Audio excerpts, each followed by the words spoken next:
everybody. This is Doug Mark from Learning Zen, and I'm here with 5 franchise questions. My guest today is Walter Bond. Walter Bond is a former NBA player, business coach, and Hall of Fame speaker. Walter, thank you so much for joining us. We really appreciate it. Thank you, man. This is always fun. You also have an entire business career outside of your NBA career. Can you tell our audience a little bit about walterbond.com and what you do with your time these days? Well, you said it in a previous life, I played professional sports until I was 31, and that laid the foundation. I mean, honestly, when you make it to the NBA, there's ups and downs, there's struggles, but you make it, and you learn how to become the best in the world at what you do. The first business I started after my basketball career was a franchise. I became a franchisee, and I failed. It's the only time I've ever failed in my life. There's a lot of reasons that went into that. One, I knew nothing about business. I had no experience, but I felt like I was connected to a brand that wasn't one rail.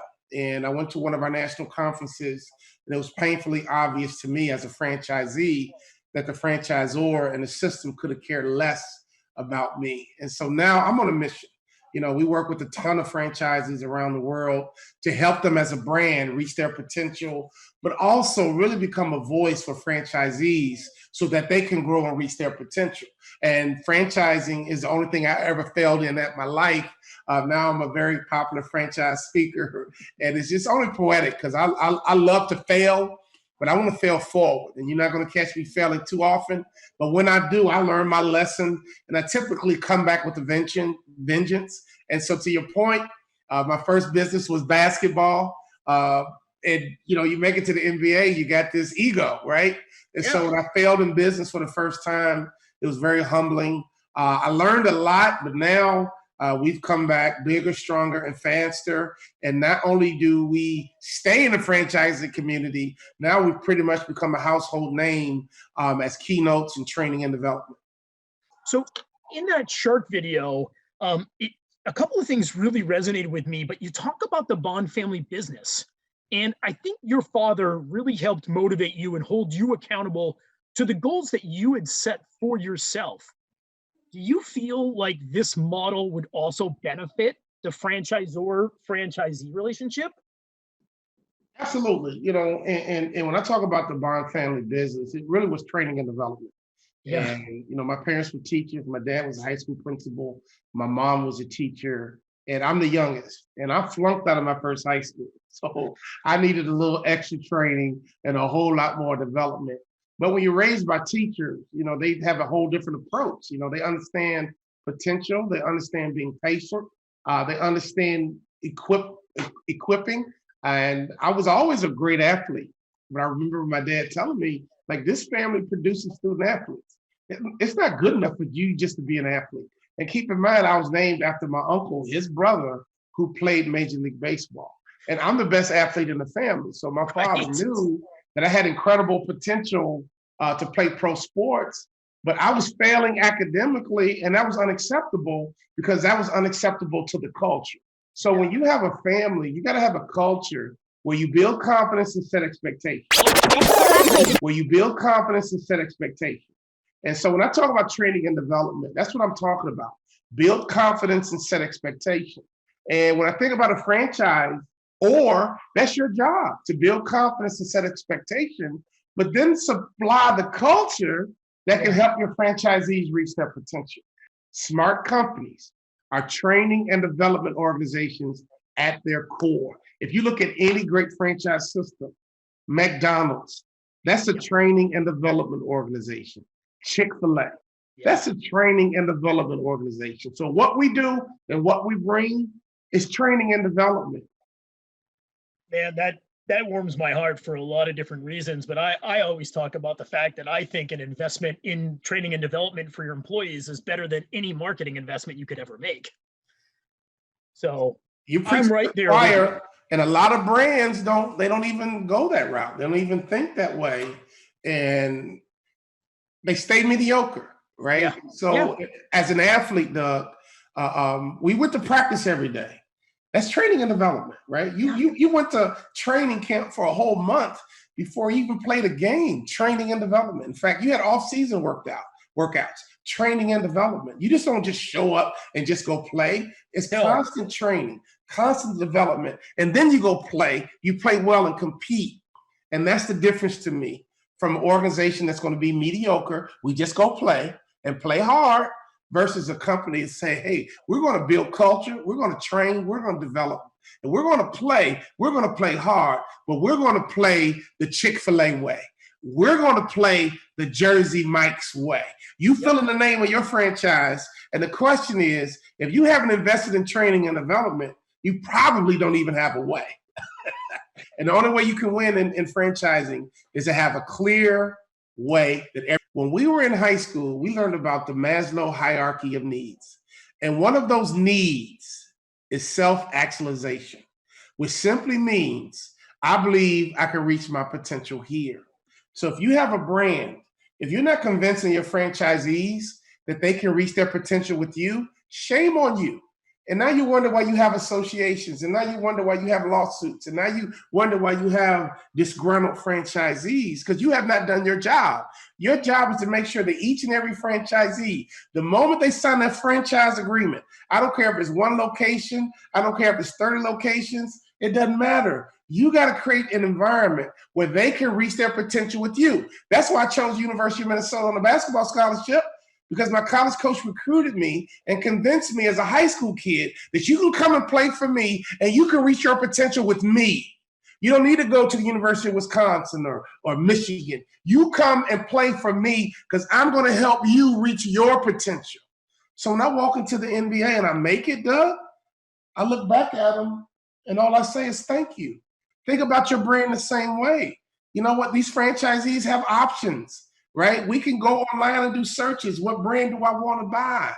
And they say yes to you. You need to take that personal and say, you know what? My job is to help you reach your potential as a franchisee. If that's not your heart, if that's not your focus, you're in left field. And you just can't be happy with the franchise fee and the franchise agreement. Some brands are just happy with that. Oh, we closed some deals, man. We closed 5 deals today. We closed 30 deals. We opened up 30 new restaurants this year, but you're not supporting them and they're not thriving? Wow. You're not just selling a brand, you're selling a successful business. And it's your job to keep training and developing them until they're exemplifying what a successful business is. And if you can create that model within your brand, that's when selling franchises and locations are easier. And my biggest litmus test is your current people buying more locations. Right. Is your growth coming internal or external?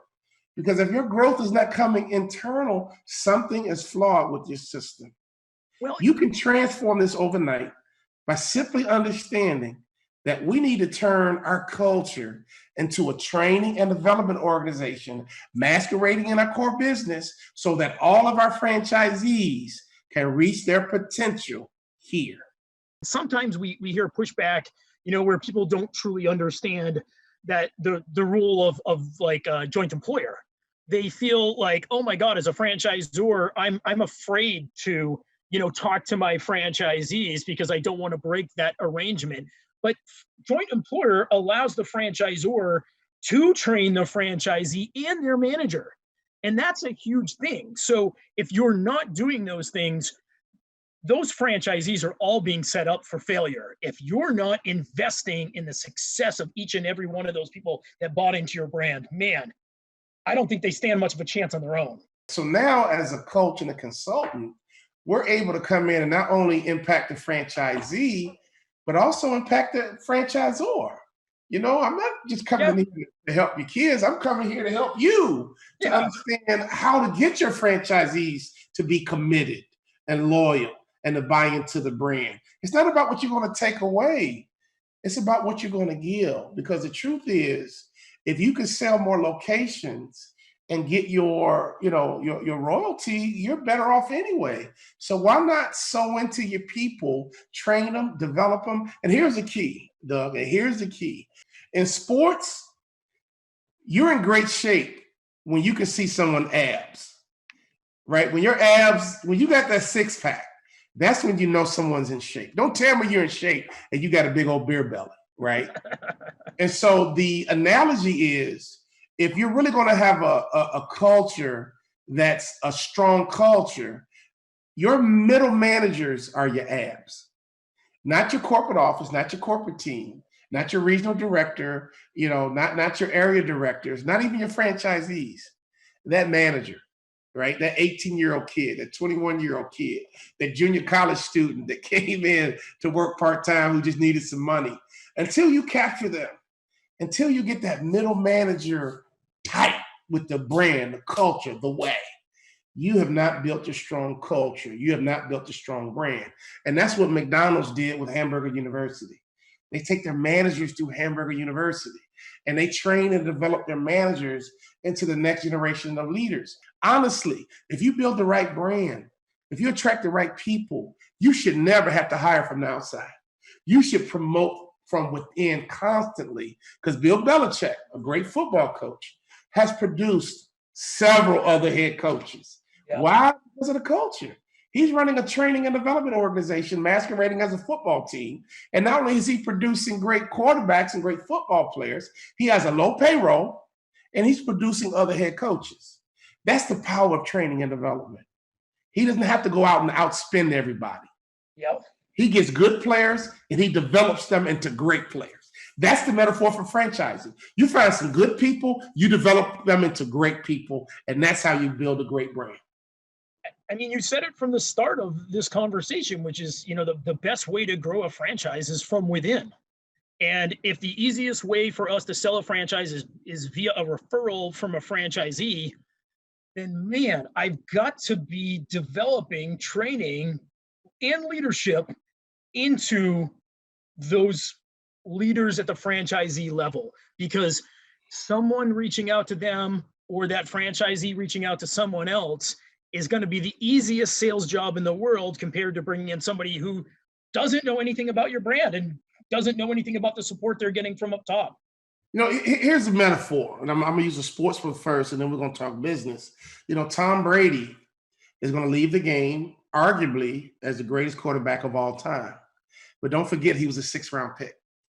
So think about that. A 6th-round pick transformed into the greatest quarterback of all time. I pay attention to that because I flunked out of my first high school. Now I'm a best-selling author. Now I'm a thought leader. Now I'm writing training programs and coaching programs and modules. Think about it. I flunked out of my first high school. Now I'm a thought leader. How? Training and development. Most high schools, for example, are loaded with C students. Think about that. Yeah. Your largest demographic of any school is a C student. If you go into a company, if you sit down with the HR director, they're going to tell you the same thing, right? Most of our franchisees fall into the C category. In fact, most of our employees fall into the C category. It's always the biggest demographic. It's not about LeBron James that's going to win the championship. What are the other guys doing? Yeah. Right? Because for years, the superstar, they kind of cancel each other out. The way you win a championship, what are the other guys doing? If I can get my other guys to outplay the team's other non-superstars, that's how you win. The same thing is true in business. We always focus on the superstars instead of realizing, wait a minute, they showed up good. Right. What can I do with my average performers? If you can move the needle from your C students, imagine every C student becoming a solid B student. Imagine every C franchisee becoming a B franchisee. Just imagine that. Right? That's where your biggest, I call it the movable middle. That's where you got the most meat on your bone. Every high school, every company, every community, the largest demographic is your C student, just average. Yeah. Training and development is the key to moving that needle from average to above average. And if you don't invest in training and development, you'll never have employees that are going to be congruent, cohesive, and loyal and committed. You're going to have a lot of turnover. You're going to have a lot of turmoil, and you're going to always underperform. If I invest in training and development, I'm going to save a whole lot of money hiring people who I need to come in and be my savior. You're going to develop that from within. Teams are trying to draft a savior. Yeah. Instead of saying, no, no, we're going to develop saviors. And we're going to develop a culture that's built on training and development and people willing to execute our way. And my final thought on this whole tangent, that smart companies are training and development organizations at their core.